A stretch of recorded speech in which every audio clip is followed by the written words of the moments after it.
अंधेरी रात थी।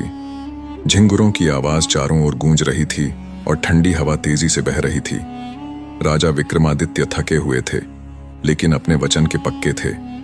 उन्होंने पीपल के पेड़ पर चढ़कर बेताल को उतारा, कंधे पर डाला और फिर से चलने लगे। बेताल ने राजा की ओर देखा और हंसते हुए पूछा, राजा, कब तक ऐसे ही मेरे पीछे दौड़ते रहोगे? राजा ने शांतिपूर्वक उत्तर दिया, जब तक तुम मुझसे हर कहानी का सही उत्तर सुनोगे, मैं यूं ही तुम्हें पकड़ता रहूंगा। बेताल मुस्कुराते हुए बोला, ठीक है, तो सुनो एक और कहानी। बहुत समय पहले महाबलीपुरम नाम का एक नगर था, जहां एक धनी व्यापारी चंद्रगुप्त रहता था। उसकी एक सुंदर बेटी थी जिसका नाम मधुमाला था। एक सामाजिक उत्सव में मधुमाला की मुलाकात आनंद नाम के एक युवक से हुई।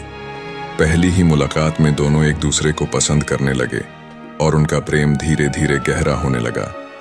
आनंद ने तय किया कि वह मधुमाला से विवाह करेगा और उसके पिता चंद्रगुप्त से आशीर्वाद मांगने पहुंचा। लेकिन चंद्रगुप्त ने पहले ही अपनी बेटी का विवाह एक धनी व्यापारी स्वर्णों से तय कर दिया था। यह सुनते ही आनंद का दिल टूट गया। वह निराश होकर लौट गया, लेकिन मधुमाला आनंद को भूल नहीं पा रही थी। अपने माता पिता की इच्छाओं का सम्मान करते हुए मधुमाला ने स्वर्णों से विवाह कर लिया।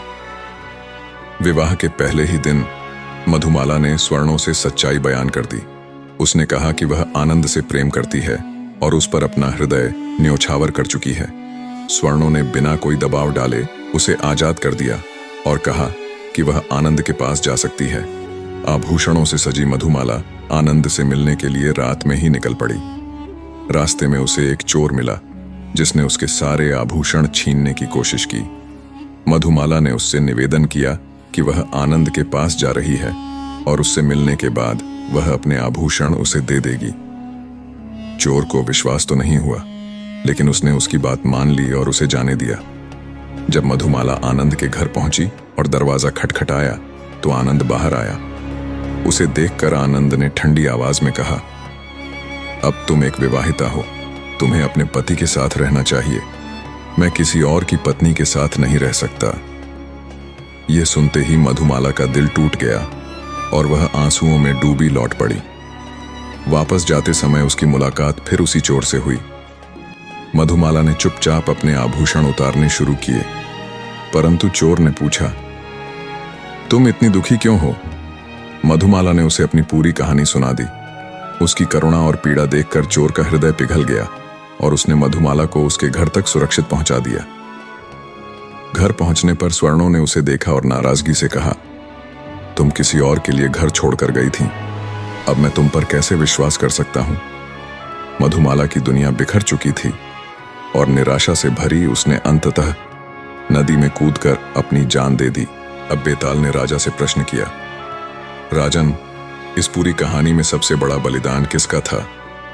राजा विक्रमादित्य ने गहन विचार किया और फिर बोले, बलिदान वह होता है जो निस्वार्थ होकर दूसरों के लिए किया जाए।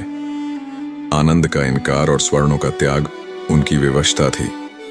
मधुमाला ने जान दे दी, लेकिन यह उसकी पीड़ा का अंत था। असली बलिदान तो उस चोर का था, जिसने अपनी जरूरतों के बावजूद मधुमाला की मदद की और अपनी इंसानियत का परिचय दिया। राजा का उत्तर सुनते ही बेताल हंसा और पेड़ पर उड़कर वापस चला गया। विक्रमादित्य ने ठंडी सांस ली, परंतु अपने संकल्प के पक्के थे। उन्होंने फिर से पेड़ की ओर रुख किया ताकि बेताल को दोबारा पकड़ सकें और अपने वचन को पूरा कर सकें। उस पेड़ पर लटक रहे बेताल को उन्होंने पकड़ा और अपने कंधे पर डालकर नीचे उतार लाए। जैसे ही विक्रमादित्य चलने लगे, बेताल ने अपनी कहानी सुनानी शुरू की। राजन, मगध की राजधानी में शेखर नामक एक धनी व्यापारी रहता था। वह अपने धन, मान सम्मान और शान शौकत के लिए दूर दूर तक प्रसिद्ध था। उसका एक बेटा था, राजशेखर। राजशेखर का एक बचपन का मित्र था, अविनाश। दोनों की दोस्ती इतनी गहरी थी कि अनजान लोग उन्हें भाई ही समझते थे। बेताल ने कहानी आगे बढ़ाते हुए कहा, एक दिन दोनों मित्र नदी के किनारे एक मंदिर के पास आराम कर रहे थे। तभी राजशेखर की नजर एक सुंदर लड़की पर पड़ी।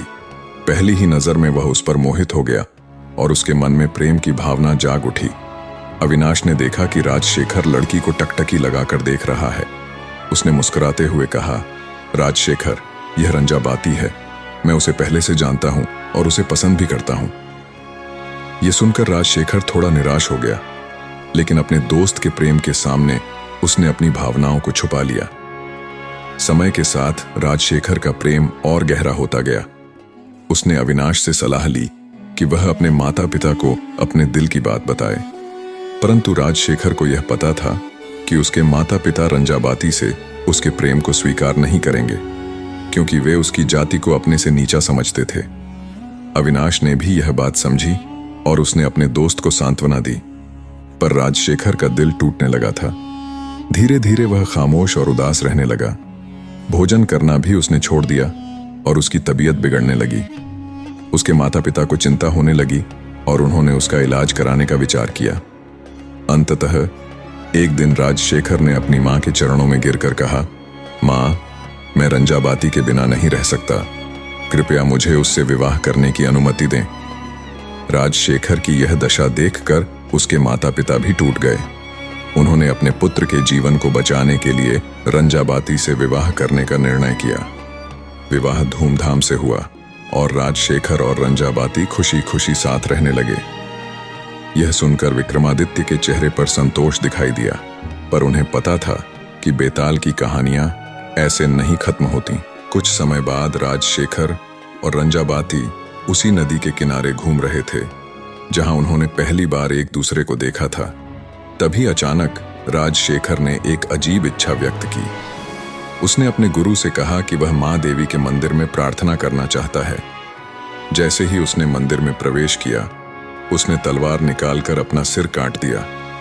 गुरु ने राजशेखर की यह दशा देखी और उनका दिल दुख से भर गया। उन्होंने मन ही मन सोचा कि अगर वह वापस जाकर लोगों को बताएंगे कि राजशेखर ने यह क्यों किया, तो लोग उन पर संदेह करेंगे कि उन्होंने अपने स्वार्थ के कारण राजशेखर का बलिदान कराया। इस विचार के साथ गुरु ने भी अपना सिर काटकर बलिदान कर दिया। रंजाबाती ने जब अपने पति और गुरु को मृत पाया तो वह भी दुख से टूट गई। उसने भी आत्महत्या का विचार किया, पर तभी देवी प्रकट हुई। देवी ने उसे आशीर्वाद देते हुए कहा कि अगर वह दोनों के सिर उनके शरीरों पर लगाएगी तो वे फिर से जीवित हो जाएंगे। भावना में बहकर रंजाबाती ने सिरों को उनके शरीर पर रख दिया, लेकिन गलती से उसने राजशेखर का सिर गुरु के शरीर पर और गुरु का सिर राजशेखर के शरीर पर लगा दिया। बेताल ने राजा विक्रमादित्य से पूछा, अब बताइए, रंजाबाती किसे अपना पति मानेगी? राजा विक्रमादित्य ने सोचा और जवाब दिया, रंजाबाती को राजशेखर के सिर वाले शरीर को ही अपना पति मानना चाहिए, क्योंकि व्यक्ति की पहचान उसके सिर से होती है। राजा का उत्तर सुनते ही बेताल हंस पड़ा और उड़ गया। विक्रमादित्य फिर से उसकी चाल में फंस गए। आपके हिसाब से क्या विक्रमादित्य के दोनों उत्तर सही थे? हमें कमेंट बॉक्स में जरूर बताएं। और अगर आपको विक्रमादित्य का उत्तर गलत लगे तो अपना उत्तर भी हमें कमेंट बॉक्स में बताएं।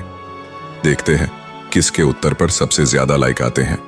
और अपने उत्तर के लाइक चेक करने के लिए चैनल को सब्सक्राइब करें। और अगर आपने इसका वॉल्यूम 1, वॉल्यूम 2, वॉल्यूम 3, वॉल्यूम 4 और वॉल्यूम 5 अभी तक नहीं देखे तो चैनल पर जाके प्लेलिस्ट पर तुरंत देखें। ये 5 एपिसोड चैनल पर अपलोड कर दिए गए हैं।